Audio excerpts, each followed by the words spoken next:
ಎಲ್ರಿಗೂ ನಮಸ್ಕಾರ. ನಮ್ಮ ಅಡುಗೆ ಚಾನೆಲ್ಗೆ ಸ್ವಾಗತ.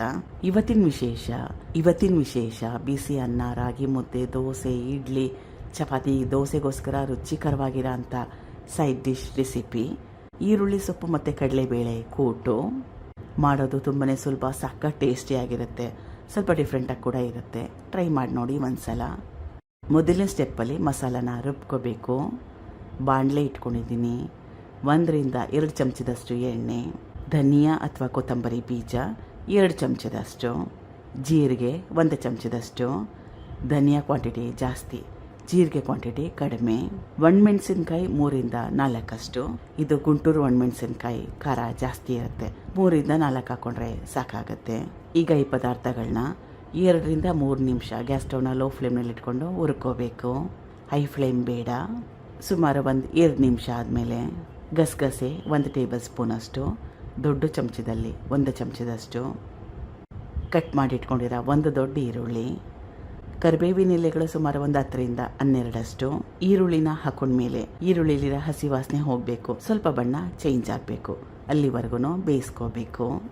2-3 ನಿಮಿಷ ಆದಮೇಲೆ ಈರುಳ್ಳಿಲಿರೋ ಹಸಿ ವಾಸನೆ ಹೋಗಿದೆ.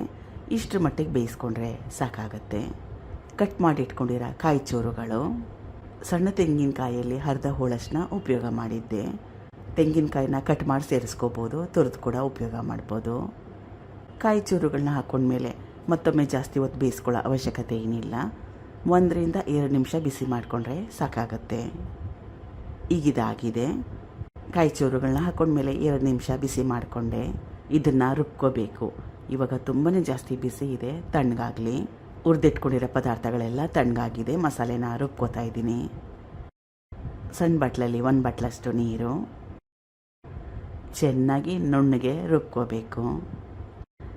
ಮಸಾಲೆನ ರುಬ್ಕೊಂಡಿದ್ದಾಗಿದೆ. ಮುಂದಿನ ಸ್ಟೆಪ್ ಏನಂತ ನೋಡೋಣ.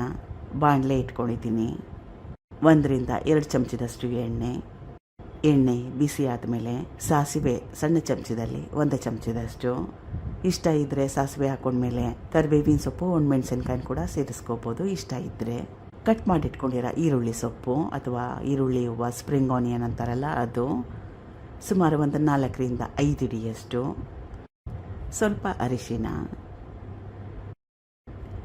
ಈರುಳ್ಳಿ ಸೊಪ್ಪನ್ನ ಹಾಕೊಂಡ್ಮೇಲೆ ಕಲಿಸ್ಕೊಂಡು ಸುಮಾರು 5 ನಿಮಿಷ ಬೇಯಿಸ್ಕೋಬೇಕು. ಗ್ಯಾಸ್ ಸ್ಟವ್ನ ಲೋ ಫ್ಲೇಮ್ನಲ್ಲಿ ಇಟ್ಕೊಂಡು. 5 ನಿಮಿಷ ಆದಮೇಲೆ ಈರುಳ್ಳಿ ಸೊಪ್ಪಿನ ಕ್ವಾಂಟಿಟಿ ಕಡಿಮೆ ಆಗಿದೆ. 5 ನಿಮಿಷ ಬೇಯಿಸ್ಕೊಂಡಿದ್ನಲ್ಲ ಅದಕ್ಕೋಸ್ಕರ. ಮಸಾಲೆ ರುಬ್ಬಿಟ್ಕೊಂಡಿದ್ನಲ್ಲ ಅದು.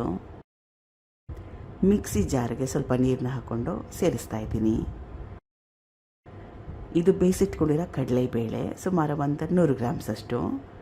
ಕಡಲೆಬೇಳೆನ ಮೊದಲು ನೆನೆ ಹಾಕಿ ಕುಕ್ಕರಲ್ಲಿ ಬೇಯಿಸ್ಕೊಂಡಿದ್ದೆ. 2 ಸೀಟಿ ಕೂಗಿಸ್ಕೊಂಡ್ರೆ ಸಾಕಾಗುತ್ತೆ. ಕನ್ಸಿಸ್ಟೆನ್ಸಿ ನೋಡಿ ನಿಮಗೆ ಯಾವ ರೀತಿ ಬೇಕು ಅಂತ ಅದ್ರ ಪ್ರಕಾರವಾಗಿ ನೀರನ್ನ ಉಪಯೋಗ ಮಾಡಿ. ಕೂಟು ಅಂದರೆ ಸ್ವಲ್ಪ ಗಟ್ಟಿ ಇದ್ದರೆ ಚೆನ್ನಾಗಿರುತ್ತೆ, ಅಥವಾ ನಿಮ್ಗೆ ಯಾವ ರೀತಿ ಇಷ್ಟ ಆ ರೀತಿ. ಕನ್ಸಿಸ್ಟೆನ್ಸಿ ಫೈನಲ್ ಆದಮೇಲೆ ರುಚಿಗೆ ತಕ್ಕಷ್ಟು ಉಪ್ಪು, ಎಲ್ಲ ಪದಾರ್ಥಗಳನ್ನ ಹಾಕ್ಕೊಂಡಿದ್ದಾಗಿದೆ. ಈಗ ಚೆನ್ನಾಗಿ ಕುದಿಸ್ಕೋಬೇಕು. ಸುಮಾರು 7-8 ನಿಮಿಷ.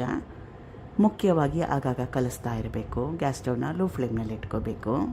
ಈಗ ರುಚಿಕರವಾಗಿರೋ ಕಡಲೆಬೇಳೆ ಈರುಳ್ಳಿ ಸೊಪ್ಪಿನ ಕೂಟು ರೆಡಿಯಾಗಿದೆ. ತುಂಬಾ ಟೇಸ್ಟಿಯಾಗಿರುತ್ತೆ. ಬಿಸಿ ಅನ್ನ, ರಾಗಿ ಮುದ್ದೆ, ಇಡ್ಲಿ, ದೋಸೆ, ಚಪಾತಿ, ಪೂರಿ ಜೊತೆಗೆ ಒಳ್ಳೆ ಕಾಂಬಿನೇಷನ್. ಟ್ರೈ ಮಾಡಿ ನೋಡಿ ಒಂದ್ಸಲ. Thank you for watching. ಧನ್ಯವಾದಗಳು.